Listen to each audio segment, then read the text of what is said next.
Welcome back to another episode of Exploring with Ash and Jake. Today we're going to be talking about the Scream murders based off of the Scream movie. If this sounds good, stay tuned and we're going to hop right into the story.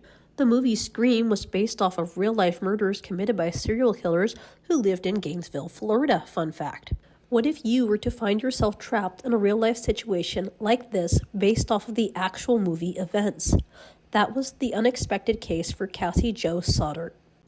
Two 16-year-old murderers, Tori Adamek and Brian Draper, who compared their crimes to the film Scream, were found guilty after police recovered footage of them confessing to the crime.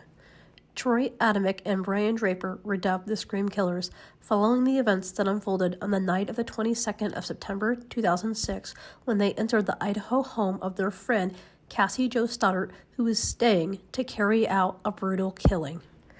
The pair had bonded over interest in films, with the 1996 horror Scream being among their favorites, and eventually they decided to make their own movie in which they planned to target their classmate.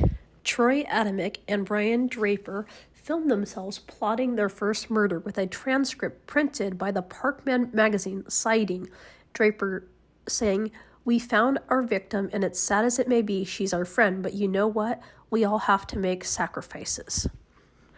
The pair declared they were going to go after Stoddart, who they knew was going to be house-sitting for her relatives the following night. In the footage, Draper said, "We are going to go down in history. We're going to be just like Scream, except in real life."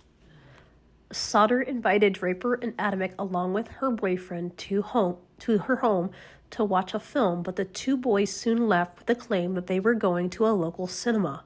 Before they left the home, one of the boys went to the basement to unlock the door, which they then used to sneak back into the house. This time they dressed in dark clothes and white mask. When they knew Stoddart was alone, they went upstairs and stabbed her approximately 30 times before fleeing the scene. Afterward, Draper was filmed describing how he stabbed Stoddart. The pair were interviewed after Stoddart's boyfriend told police they were among the last people to see her alive. When they failed to describe the plot of the film that they had allegedly seen at the cinema, they broke down. Draper reportedly told police the killing was supposed to be a joke and blamed Adamek for starting to stab Stoddart. He then led police to the location where the teens had disposed of their clothing, weapons, camera that they had attempted to burn, and the footage, which proved their involvement, but investigators were able to recover the video and use it as evidence to charge the teens with the murder. Despite only being 16, both Draper and Adamek were charged as adults and found guilty of homicide and conspiracy to commit murder. They both were sentenced to life in prison without the possibility of parole. If you enjoyed this video, remember to like, comment, subscribe, share. For everyone who likes and shares the video this month, I will be donating $1 to St. Jude's Children's Research for childhood cancer research.